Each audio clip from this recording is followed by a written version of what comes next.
In this week's article, I talk about a lot of questions about nitrogen we've been getting lately from our growers and our FSA teams.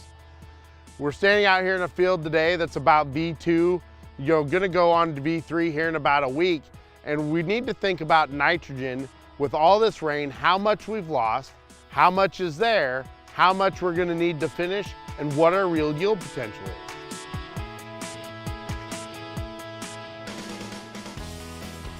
Hi, I'm Mike Zwingman, Agronomy R&D Manager for Central Valley Ag. This is your Monday Agronomy Update video that coincides with the Reach Out article on the CVA blog site.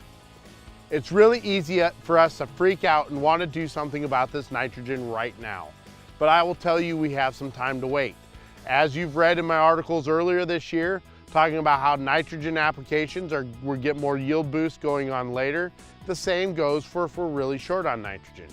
It also gives us more time to really evaluate and predict what our probability of response is going to be by looking for cues within the field. So I want you to take this time that we have to do some simple steps and investigate and prioritize your fields so we understand which fields we're going to apply, where we're going to apply that nitrogen to ensure the highest probabilities of success for you in this operation. So here's what I want you to do. I want you to list your fields by yield potential, top to bottom, and be really honest about your good fields and your bad fields and start prioritizing there. And then within each field, I want you to look and go out and do stand counts and calculate your net effective stand percentage. We did that a couple weeks ago in our article. I can send that out again and show you how to do that, or your FSAs can come help you, because that's going to give you a real idea what the yield potential in each one of those zones of your fields are.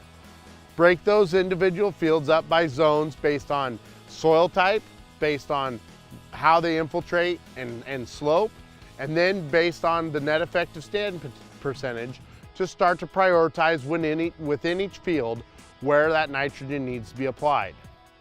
Then let's be honest about what your yield potential is. There's going to be some cases we might have lost nitrogen, but at the same time, we've lost enough stand that we probably don't need that nitrogen to fulfill the yield potential that's actually there. All these factors come into play long before we apply 1 single pound of nitrogen. I also want you to use the in-season soil sampling tools like our Soil Scan from Yield Center 360 or the PSNT from one of our partnered soil labs. I also want you to take a look at some of the modeling technology and maybe even consider coming to us for some NDVI and some remote sensing solutions. All these things are going to make us better appliers of nitrogen.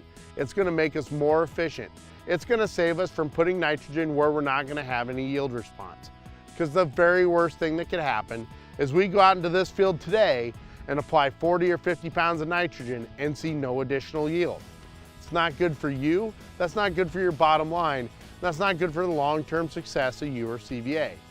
But taking those actions and employing some of our service, whether it be variable rate technology, in-season soil sampling, imagery and modeling, taking advantage of some of those services that are going to help you better decide where and how and when to apply nitrogen are going to ensure success for you in the future.